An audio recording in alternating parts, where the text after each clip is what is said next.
Exploring the phrase, be a history buff. Hello, everyone. Welcome to our English language learning series.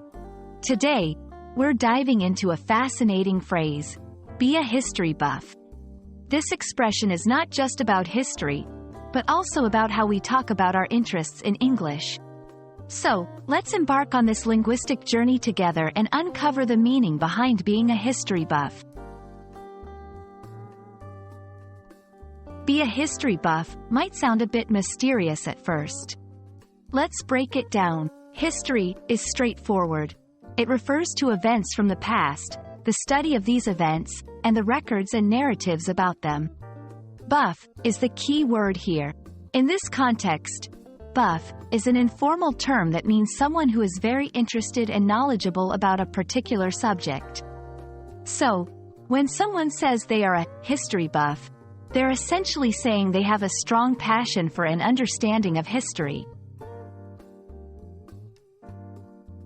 The term buff has an interesting origin. It's believed to have come from the buff-colored uniforms worn by some New York City volunteer firefighters in the 19th century. These firefighters were enthusiastic and dedicated, much like someone who's deeply interested in a particular subject today. How do we use be a history buff in everyday conversation? Here are some examples. I've always been a history buff.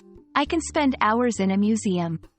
If you're a history buff, you'll love this documentary about ancient Rome. Notice how it's often used to express personal interest or to recommend something to someone with similar interests.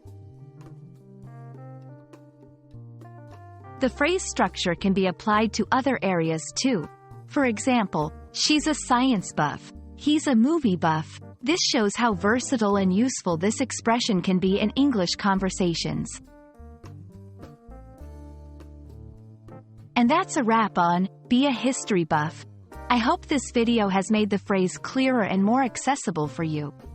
Remember, language is not just about words, but the stories and meanings behind them. Keep exploring, and you might just become an English language buff yourself. Until next time, happy learning!